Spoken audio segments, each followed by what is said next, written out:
네, 오늘 우리에게 주시는 하나님의 말씀은 사무엘하 16장 1절에서 14절까지 말씀, 우리 한 절씩 교독하겠습니다. 사무엘하 16장 1절에서 14절까지 말씀입니다. 다윗이 산꼭대기에서 떠난 지 얼마 안 되어서 무비보셋의 하인 시바가 와서 그를 맞이하였다. 시바는 나귀 2마리에 안장을 얹고 그 위에다가는 빵이 200개와 건포도 뭉치 100덩이와 여름과일 100개와 포도주 한 가죽 부대를 싣고 왔다. 왕이 시바에게 물었다. 내가 무엇 때문에 이것을 가지고 왔느냐? 시바가 대답하였다. 이 나귀들은 임금님의 가족들이 타고 빵과 여름 과일은 신하들이 먹고 포도주는 누구나 광야에서 기진할 때에 마시고 이렇게 하시라고 가져왔습니다. 왕이 또 물었다. 그런데 내가 섬기는 상전의 손자는 지금 어디에 있느냐? 시바가 왕에게 대답하였다. 그는 지금 예루살렘에 머물러 있습니다. 이제야 이스라엘 사람이 자기 할아버지의 나라를 자기에게 되돌려 준다고 생각하고 있습니다. 왕이 시바에게 말하였다. 무비보셋의 재산을 내가 모두 가져라. 시바가 대답하였다. 임금님의 은혜에 감사드립니다. 언제나 임금님의 은총을 입는 몸이 되기를 바랍니다. 다윗 왕이 바후림 마을에 가까이 이르렀을 때에 갑자기 어떤 사람이 그 마을에서 나왔는데 그는 사울 집안의 친척인 게라의 아들로서 이름은 시므이였다. 그는 거기에서 나오면서 줄곧 저주를 퍼부었다. 다윗 왕의 모든 부하와 모든 용사가 좌우에 서서 왕을 호위하고 가는데도 그는 다윗과 그의 모든 신하에게 계속하여 돌을 던졌다. 시므이가 다윗을 저주하여 말하였다. 영영이 가거라. 이 피비린내 나는 살인자야. 이 불안당 같은 자야. 내가 사울의 집안 사람을 다 죽이고 그의 나라를 차지하였으나 이제는 주님께서 그 핏값을 모두 너에게 갚으신다. 이제는 주님께서 이 나라를 너의 아들 압살롬의 손에 넘겨주셨다. 이런 형벌은 너와 같은 살인자가 마땅히 받아야 할 재앙이다. 그러자 수르야의 아들 아비새가 왕에게 아뢰었다. 죽은 개가 높으신 임금님을 저주하는데 어찌하여 그냥 보고만 계십니까?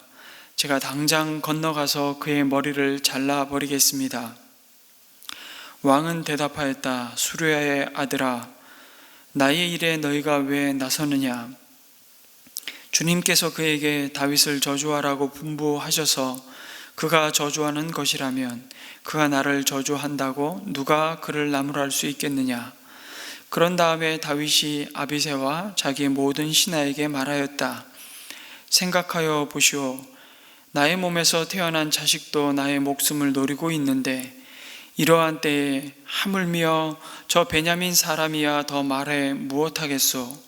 주님께서 그에게 그렇게 하라고 시키신 것이니 그가 저주하게 내버려 두시오. 혹시 주님께서 나의 이 비참한 모습을 보시고 오늘 시므이가 한 저주 대신에 오히려 나에게 좋은 것으로 갚아 주실지 누가 알겠소? 다윗과 그 부하들은 계속하여 길을 갔다. 그래도 시므이는 여전히 산비탈을 타고 다윗을 따라오면서 저주하며 그 곁에서 돌을 던지고 흙먼지를 뿌렸다. 왕과 그를 따르는 온 백성이 요단강에 이르렀을 때에 그들은 매우 지쳤으므로 거기에서 쉬면서 기운을 되찾았다.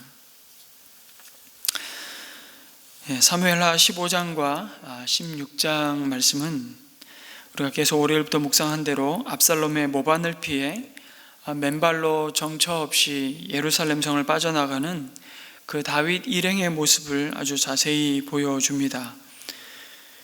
누구도 현실은 낙관할 수 없고 한치 앞을 내다볼 수 없는 상황이 이어졌습니다. 그런데 다윗은 다시 그 광야의 길로 나아가면서 오히려 믿음의 자리를 조금씩 회복하기 시작하는 것을 보게 됩니다. 과연 예루살렘으로 돌아올 수 있을 것인가? 그런 깊은 두려움 혹은 불안이 분명 그와 함께 했을 것입니다. 그러나 또한 오직 주님만 바라보는 오히려 기도의 자리로 나아가는 다윗의 모습을 우린 동시에 보게 됩니다. 그것은 다윗이 피난길에서 만난 사람들을 통해서 드러나는데요, 이제 다윗이 감람산 동쪽 산비탈을 내려와 요단강 나루를 향하고 있을 때 뜻밖의 요나단의 아들 무비보셋의 종인 시바가 찾아옵니다. 여러분, 시바가 누구입니까? 시바는 원래 사울의 종이었다가 지금은 요나단의 아들 무비보셋의 재산을 관리하는 집사였습니다. 사무엘 하 9장에 보면 다윗은 사울의 유일하게 남겨진 직계 혈육이죠. 무비보셋에게 사울의 모든 재산을 넘겨주었습니다. 그리고 시바에게 무비보셋의 재산을 관리하게 했던 것이죠. 그런 시바가 나귀 2마리의 안장을 얹고 많은 먹을 것을 실어서 지금 피난길을 가고 있는 다윗 일행을 위해 가져왔던 것입니다. 다윗이 그 시바에게 무슨 이유로 이런 것을 가져왔느냐고 묻자 시바는 이 나귀와 음식들이 왕의 가족들과 이 일행들을 위해 피난길에 너무 필요한 것을 알고 그 필요들에 대해서 또 조목조목 대답합니다. 맨발로 도망쳐 나온 다윗의 입장에서는 얼마나 고마운 일인지 모릅니다. 그러면서 다윗은 또 이렇게 묻지요. 왜 내가 섬기는 상전의 손자는 안 보이는지, 어디 있느냐고 묻습니다. 아마 다윗은 그 예상에서 함께 먹었던, 그리고 요나단을 생각해서 자비와 긍휼을 베풀었던 자기의 왕자와 같이 대우했던 무비보셋의 신변이 또 염려가 되기도 했을 것입니다. 그런데 그 시바가 섬기는 상전은 여기서 사울이죠. 그렇게 무비보셋에 대해서, 안부에 대해서 묻는데 시바는 무비보셋이 예루살렘에 머물러 있다고 말하면서 아주 사실은 고약한 말을 합니다. 무비보셋이 이제야 이스라엘 사람이 자기 할아버지의 나라를 자기에게 되돌려 준다고 지금 생각하고 있다는 무비보셋의 그 숨겨진 마음을 마치 시바가 모르고 있는 다윗에게 전하는 것처럼 지금 말하고 있는 것입니다. 지금 시바가 다윗과 사울왕 집안에 남은 혈육인 요나단의 아들 무비보셋 사이를 뭐하고 있는 겁니까? 이간질시키고 있는 것이죠. 그런데 이것은 곧 거짓이라는 것이 들통나고 맙니다. 19장에 가보면 24절 이하에 보면 다윗이 다시 예루살렘 성으로 돌아오는데, 그때 다윗을 맞이하기 위해 예루살렘 성에서 내려오는 무비보셋이 자신이 다윗과 함께 피난길을 하지 못했던 사연을 이야기해 줍니다. 그러면서 그때 사울의 손자 무비보셋도 왕을 맞으러 내려왔고, 그는 왕이 떠나간 날부터 평안하게 다시 돌아오는 날까지 발도 씻지 않고 수염도 깎지 않고 옷도 빨아입지 않았다라고 말씀합니다. 아주 초췌한 모습으로 예루살렘 왕궁으로 돌아오는 다윗을 맞이하면서 무비보셋이 지금 다윗에게 이런 이야기를 하는 것이죠. 그가 예루살렘에서 와서 왕을 맞이하니 왕이 그에게 물었다. 무비보셋은 어찌하여 나와 함께 떠나지 않았느냐라고 다윗이 질문할 때 대답합니다. 높으신 임금님, 저는 다리를 절기 때문에 나귀를 타고 임금님과 함께 떠나려고 제가 탈 나귀에 안장을 얹으라고 저의 종에게 일렀으나 종이 그만 저를 속였습니다. 시바를 말하는 거죠. 그리고는 그가 임금님께 가서 이 종을 모함까지 하였습니다. 임금님은 하나님의 천사와 같은 분이시니 임금님께서 좋게 여기시는 대로 처분하시기를 바랍니다 라고 대답하는 것입니다. 여기서 우리가 알 수 있는 건 무엇입니까? 시바는 당연히 충성해야 할 자기 주인을 다윗 앞에서 비방하고 사실은 배반한 것이죠. 그리고 다윗 왕을 속이고 거짓말함으로 모함했다는 사실입니다. 여러분, 결코 그 거짓이 오래가지 않았습니다. 곧 밝혀질 일을 생각하지 못하는 이 시바의 어리석음을 보여줍니다. 시바의 말과 무비보셋의 말 둘 중에 어느 쪽이 진실인지 확인할 길은 없습니다만, 그러나 무비보셋의 태도를 보면 우리는 어렵지 않게 짐작할 수 있습니다. 무비보셋이 이어서 마지막으로 하는 말이 그것이죠. 높으신 임금님께서 안전하게 왕궁으로 돌아오시게 되었는데 이제 그가 그 밭을 다 차지한들 어떻습니까? 라고 다윗 앞에 이야기하는 것입니다. 그리고 무비보셋이 압살롬과 다윗의 권력 투쟁이 도대체 자기가 왕이 될 길을 열어줄 것이라고 생각했다고 보기에는 너무 어려운 일이죠. 자신에게 무슨 힘이, 세력이 있었겠습니까? 여기서 알 수 있듯이 여러분, 이 난세에 그것을 이용해 자신의 이익을 챙기는 자는 항상 있기 마련인 것을 보게 됩니다. 시바 입장에서는 기회가 이때다 싶었을 겁니다. 여러분, 원래 시바는 자기 것이라고 생각했던 것입니다. 무엇이요? 자기가 일군 그 토지와 재산들이 사울왕이 죽고 난 다음에 자신이 맡아서 관리하던 재산들이었는데 어느 날 무비보셋에게 그 모든 재산이 귀속된 것입니다. 다윗 왕이 그렇게 사울의 모든 재산을 무비보셋에게 귀속시킨 것이죠. 그러니까 시바는 원래 자기 것이 아닌데 빌려 쓰다 보니 그게 마치 자기 것인 양 생각되었던 것이고 그것을 뺏겼다고 생각한 것이었습니다. 결국 기회가 왔다 싶어서 다윗 왕을 속이고 그 재산을 차지하고자 하는 탐욕이 발동된 것이었습니다. 그런데 문제는 다윗이 이 시바의 말을 듣는 순간 요나단의 아들 무비보셋을 거두어서 자신이 왕의 식탁에 앉히고 그에게 사울왕이 소유했던 모든 재산을 주었는데 다시 그 은혜에 대한 배은망덕한 무비보셋의 생각과 야망을 품었다고 오해를 하면서 그 자리에서 시바에게 이런 말을 합니다. 무비보셋의 재산을 내가 모두 가져라 라고 말하죠. 다윗의 문제가 뭡니까? 어쩌면 지금 쫓기는 이 바당에서 과중한 부담이 그의 마음을 힘들고 어렵게 분명히 했을 겁니다. 조그만 일도 화가 날 수밖에 없는 이 상황 앞에 불안정한 이 상태에서 쉽게 결정을 해서는 안 될 일들을 결정하는 다윗의 또한 연약함이기도 합니다. 가지고 온 것이니까 그것을 받을 수 있을 것이고 그 피난길에 정말 요긴하고 필요한 음식이니까 아마 시바에게 이 일을 내가 다 기억하겠다, 수고했다, 그 정도면 되었을 텐데 아주 굉장히 중요한 결정을 내리고 말죠. 그것을 내려야 할 시기에 그가 반드시 지켜야 할 언약을 오히려 잊어버렸다는 사실을 보게 됩니다. 뭡니까? 다시 무슨 약속을 깼냐면 요나단과의 결국 약속을 깨뜨리고 있는 것입니다.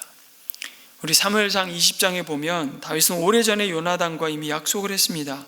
주님께서 나와 자네 사이에서 뿐만 아니라 나의 자손과 자네의 자손 사이에서도 길이길이 그 증인이 되실 걸세. 이게 무슨 상황이냐면 사울의 추격을 피해서 도망가는 다윗을 향해 요나단이 찾아가서 마지막 작별의 인사를 나누면서 요나단이 베푼 그 은혜에 대해서 다윗이 약속을 하는 겁니다. 영원히 너의 자녀를 돌보겠다는 맹세를 한 것이죠.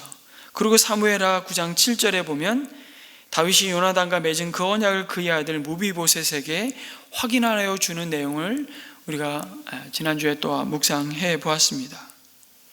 내가 너희 아버지 요나단을 생각해서 내게 은총을 베풀어 주고 싶다. 너희 할아버지 사울 임금님께서 가지고 계시던 토지를 너에게 모두 돌려주겠다. 그리고 너는 언제나 나의 식탁에서 함께 먹도록 하여라. 이게 사실 무비보셋에게 한 약속이기도 하지만 하나님 앞에서 한, 또 요나단에게 한 약속인 것이었습니다. 이 약속을 잊어버리고 순간적으로 무비보셋에 대한 화가 나기도 하고 서운함 때문에 그 약속을 쉽게 잊어버리고 깨뜨렸던 것이죠. 여러분, 사람은 아무리 어려워도 지켜야 할 약속이 있는데, 특별히 그 약속이 하나님과의 언약 혹은 사람과 사람과의 약속이지만 하나님 앞에서 한 언약, 하나님의 이름을 걸고 한 약속, 이런 것을 정말 끝까지 지키고 신실하게 그 약속 가운데 서 있는 것이 얼마나 중요하다는 사실을 우리는 잊지 말아야 되는 것입니다. 그런데 악한 자들은 이런 약속을 깨뜨리는 것을 너무 가볍게 생각하고 거짓말로 사람과 사람 사이를 이간질시키는 것이죠.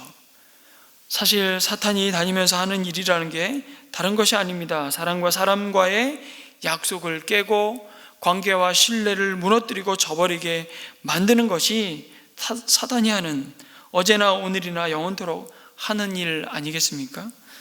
그 분별을 하기가 참 쉽지 않습니다. 그러나 여러분, 언제나 우리가 기억해야 할 것은 누군가에 대해서 모함과 비방과 사실은 부정적인 말을 전달하는 것은 하나님으로부터 온 것이 아님을 기억해야 하는 것이죠.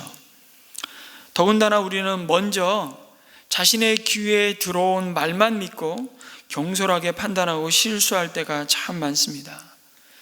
저도 참 그런 실수를 많이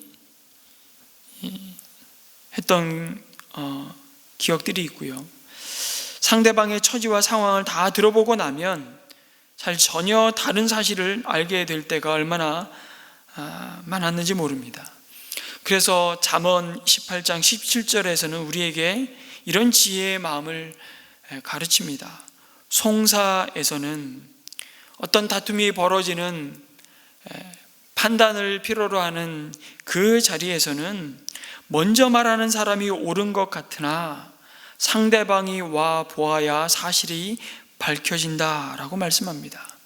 그만큼 우리의 상황이 어렵고 힘들 때는 그래서 중요한 결정을 하지 말고 잠시 그 결정들을 내려놓고 잠잠히 기다리는 오히려 인내가 필요하다는 사실을 우리에게 가르쳐 주지요.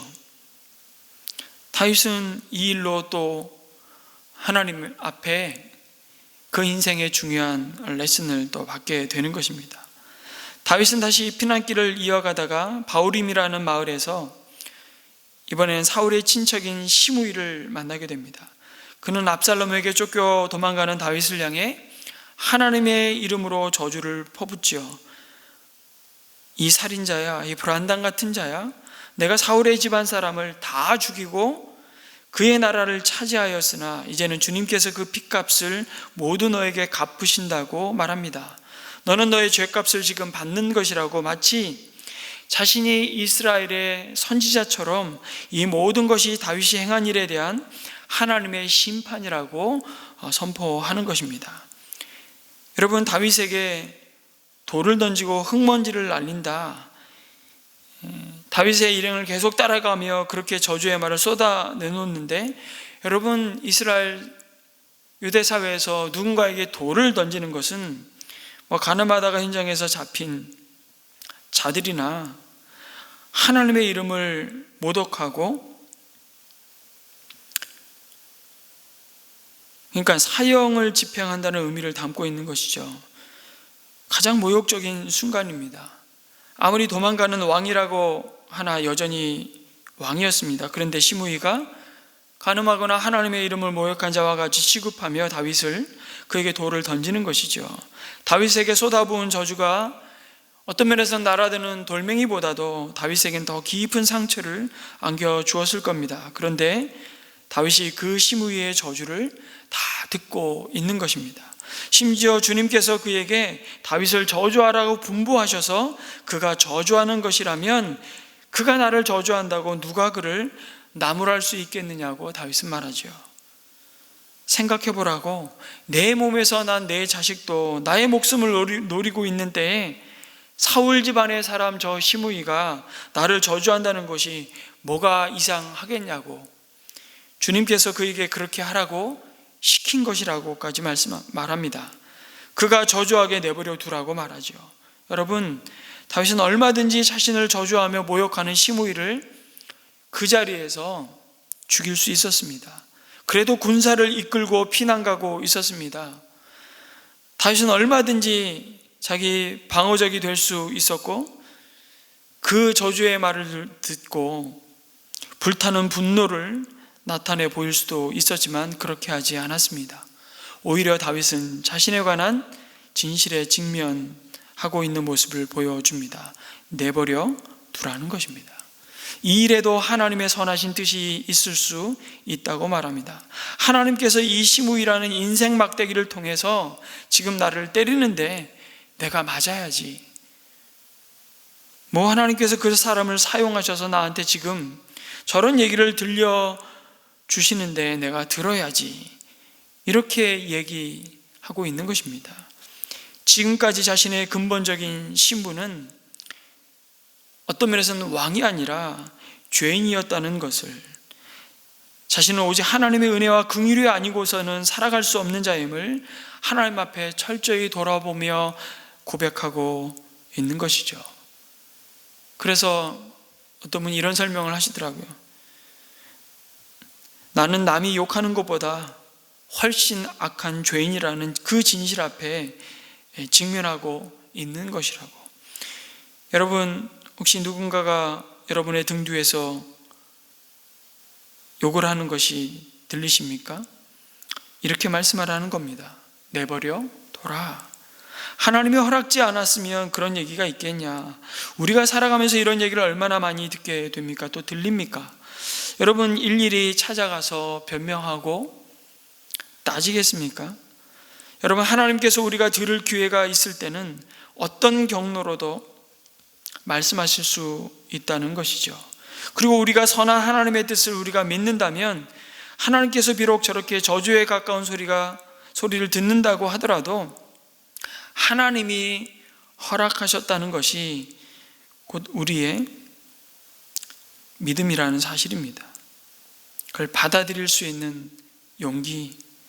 다윗은 시므이에 떠들어대는 소리 가운데서도 하나님의 음성과 하나님의 마음과 말씀을 품고 들을 수 있었습니다. 시므이의 저주를 듣자 그가 저지른 모든 잘못과 그의 허물과 그가 실망시켰던 모든 사람이 아마 생생하게 되살아났을 겁니다. 여러분, 어쩌면 오늘 이 시대에 한국 교회를 향해서 세상은 시므이와 같은 저주를 퍼붓고 있는지도 모르겠습니다. 기독교가 얼마나 욕을 얻어 먹습니까? 말맞다나 그만해라, 많이 먹었다 아이가, 그렇게 말하고 싶지만 그게 아니고 지금 하나님이 세상 사람들의 입을 통해서 말씀하고 있는지도 모른다는 사실입니다. 그 속에서 우리는 더 겸손하게 주님의 음성을 들어야 하는 것이죠. 물론 오늘 다윗을 따라가며 돌을 던지며 저주하는 시므이의 저주는 하나님으로부터 들은 음성이 아니었습니다. 그는 이렇게 말하잖아요. 사울의 집안 사람이 죽은 모든 것이 다 다윗 책임이라고 말하고 있지만 그것은 자신의 생각이고 자신의 논리이고 자신이 갖고 있는 프레임으로 다윗을 바라보는 것일 뿐이죠. 그것이 마치 하나님의 뜻인 양 외치고 있을 뿐이었습니다. 이런 점에서 본다면 어떤 특별한 목적을 위해 이런 종류의 마치 예언처럼 종교 안에서 계속 인기를 누리고 있는 현대판 심의 예언자들이, 선지자들이 오늘 이 시대에도 하나님의 말씀을 혼잡케 하고 하나님의 사람들을 공격하고 또 시험에 빠지게 하기도 합니다. 그러나 이들은 하나님의 말씀이나 주변에서 일어나는 사건들을 정말 신중하게 이해하고 사심없이 그렇게 말하는 것이 아니라, 많은 그런 소리들은 권력과 관련된 분노와 질투와 혹은 자신이 그 권력을 바라는 욕망에 사로잡혀서 독성 내용물들을 쏟아내고 있는 말들인지 모릅니다. 오늘 이 시대에 사회 속에서 각자의 이념의 종로를 타며 자신의 신분을 이용해서 얼마나 하나님의 생각과 하나님의 다스림과 복음의 가치를 훼손하고 있는 사람들이 얼마나 많은지 모릅니다. 그럴 때 우리는 수르의 아들 아비새처럼 반응할 것입니다. 그러면서 당장 건너가서 자신이 시므이의 머리를 잘라버리겠다고 충동적으로 반응하고 악을 악으로 갚는 어리석음의 길을 걸어갈 수 있다는 것이죠. 오늘 다윗이 만난 어쩌면 시바도 시므이도 한없이 추락하는 다윗의 그 고난 앞에, 그 연약함, 광야의 길 속에서 만나는 또 다른 시험이었고, 오히려 다윗이 이 일들로 인해서 정말 자신을 깊이 하나님 앞에 돌아보고 자신의 지나온 길 가운데 주셨던 하나님의 은혜를 다시 한번 붙드는 기회로 삼은 것처럼, 오늘 우리가 하나님 앞에 이 말씀을 들으며 이런 기도를 함께 올렸으면 좋겠습니다. 하나님 나라의 큐티에 있는 말씀처럼 저를 둘러싼 고난과 비난과 고통의 의미를 하나님의 진리의 빛 안에서 바르게 분별하며 볼 수 있도록 도와주시옵소서. 그리고 하나님의 진리로 거짓을 분별할 수 있는 지혜의 마음을 주시옵소서라고 기도했으면 좋겠습니다. 그리고 동시에 나라와 민족과 우리 선교사님들을 위해서 오늘 수요일 함께 기도하는데, 특별히 우리 이스라엘 또 팔레스틴 이 분쟁과 이 전쟁 소용돌이 속에 지금 수많은 사람들이 목숨을 잃고 또 그 땅에 너무나 씻을 수 없는 고통이 시작이 되었습니다. 이스라엘 선교사로 계신 우리 유한나 선교사님 소식을 바로 저희가 안부를 확인하게 되었는데요. 하마스가 폭격을 하기 며칠 전에 한국의 선교단체, 소속 선교단체 선교사 대회가 있어서 들어왔다는 소식을 듣게 되었습니다. 본인이 사역하고 있는 선교지에도 미사일의 한 5발 정도가 떨어져서 직접적인 피해를 지금 입지는 않았지만 심각하게 위험한 상황이고, 그 선교지와 또 함께 동역하는 가족들을 주님께서 붙들어 주시도록 위해서 같이 중보해 주시고, 또 서서히 잊혀져가는 또 아프가니스탄 우리 임도마 선교사님이 사역하셨던 헤랏 지금 지진이 발생해서 수천 명의 또 사망자들이 지금 나오고, 어떻게 복구하고 수습이 이루어지는지조차 알 수 없는, 또 그것을 감당할 수 없는 탈레반 정권을 보면서 긴급한 도움의 손길이 필요한데, 이를 저희가 인편으로 어떻게 정말 함께 사역했던 동역자 가정들만이라도 소식을 좀 확인하는 대로 돕고자 합니다. 여러분 기도해 주시고, 이 고통의 시간들을 통해서 정말 믿음의 백성들이 더 하나님께 더 가까이 나아가며 하나님을 의지하고 바라보는 하나님 아버지 은혜와 긍휼을 베풀어 주시옵소서. 우리 합심해서 중보기도 해 주시고 우리 개인의 기도를 이어가도록 하겠습니다.